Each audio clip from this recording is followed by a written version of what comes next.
sommes à 3 mois du conflit de l'Union soviétique et des Alliés, au moment auquel la cathédrale a été détruite. Pour découvrir aussi les débuts de nos trois héros. Tout commence en février 2012. La neige fut le seul moyen de ralentir l'armée soviétique. Notre héros s'engagea dans l'armée en tant que volontaire. Et il n'était pas vraiment le seul, puisqu'il y a eu encore une bonne dizaine de personnes derrière lui qui veulent s'engager. Et à l'attente du recrutement, il regardait de temps en temps sur sa montre à gousset l'heure qu'il est. Et il se dit, non, ils ouvrent vraiment un peu tard. Et au moment où il dit ça, ça commence à s'ouvrir. Et il dit, ah bah enfin, pas trop tôt. Sauf que quelqu'un le bouscule. Une voix efféminée lui dit, laissez passer. Voilà sa petite réaction. À la queue, comme tout le monde. La petite demoiselle revient et lui dit, t'as un blême le buveur de vin? Un soldat les interpelle et il dit, allez vous battre face aux soviétiques et pas entre vous. Et il répond, et après il dit, la dame d'abord. Avec un geste comme quoi il l'a bien dans les fesses. 15 minutes plus tard, on crie, au suivant. Et quoi? Se dit Caméléon. Il était un petit peu en train de dormir. Et puis il a été recruté, il dépose ses affaires, il prend les affaires militaires, il prend une arme, va charger un sac et il se dirige vers la zone d'entraînement. Auquel il y a tout le monde qui est déjà prêt. Il s'installe au rang et bien sûr il est tout juste à côté de la demoiselle qui l'a bousculé tout à l'heure. Salut pas. On entend un Silence! C'est l'heure d'attribuer les équipes! Vous pensez que c'est le général? Eh ben c'est lui. 20 minutes plus tard. Très bien, vous êtes l'équipe 12. Quentin B et Pitié, par lesquels? Nicolas H. Absent. Bon, qui sera avec Kagome H. Équipe 13. Et Caméléon lui il dit, je suis maudit. Allez, vous préparez et allez faire l'exercice. Au pas de course, soldats! Dit le général, très excité si on veut. Durant l'entraînement, il acquit une visée assez correcte, mais il n'était pas le meilleur compétiteur. Mais il fut accepté pour au moins faire certaines conduites comme les zombies et les chars. Mais malheureusement, son chef de char était Kagome. À droite, Baka! Eh oh, c'est moi qui conduis! Oui, mais c'est moi le chef de char! Maintenant à gauche! Et il se prend un petit coup de pied derrière la tête. Sans se rendre compte, il ne pouvait savoir de l'armée soviétique avancer à grands pas vers eux et que cette guerre va bientôt débuter pour eux. Revenons à notre époque, 2 heures après l'attaque de la cathédrale.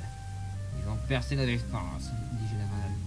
Si nous n'avons pas nos ravitaillements, dans les prochaines heures, la France est perdue.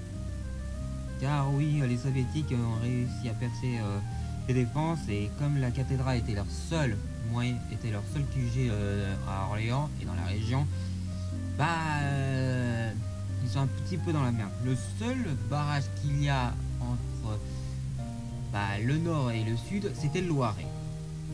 Caméléon était pas loin de la tente du général et il a tout entendu.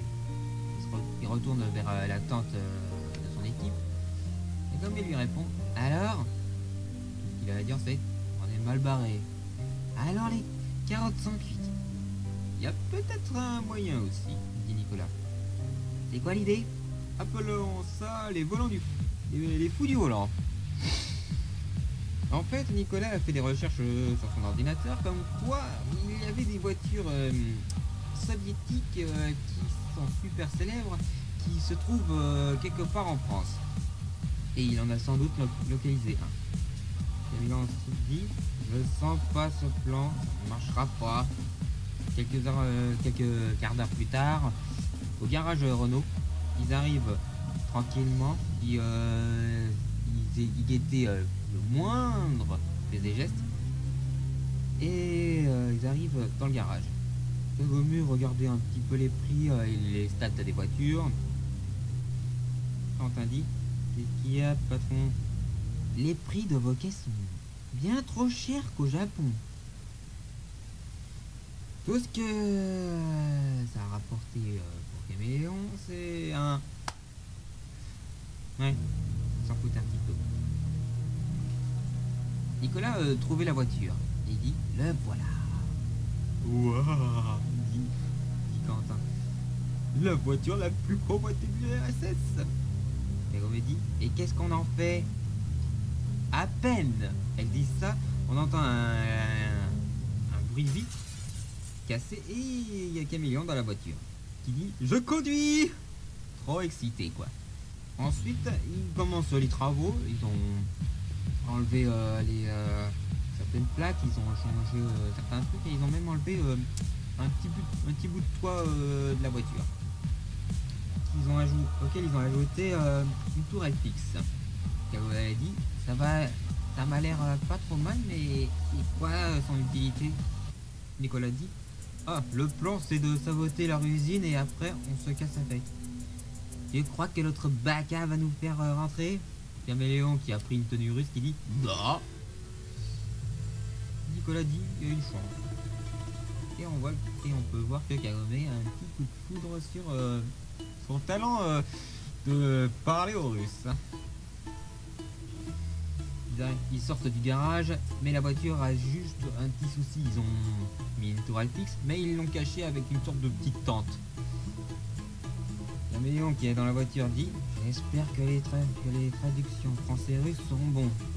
Kagome qui est tout juste à côté de lui, mais un niveau en dessous, dit, j'espère que tu penses à rien de ma position. Dans sa tête, il dit oui, mais il dit non.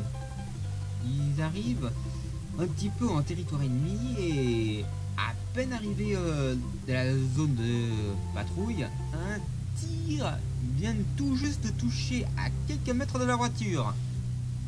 Comme quoi, ils sont très tendus les Russes.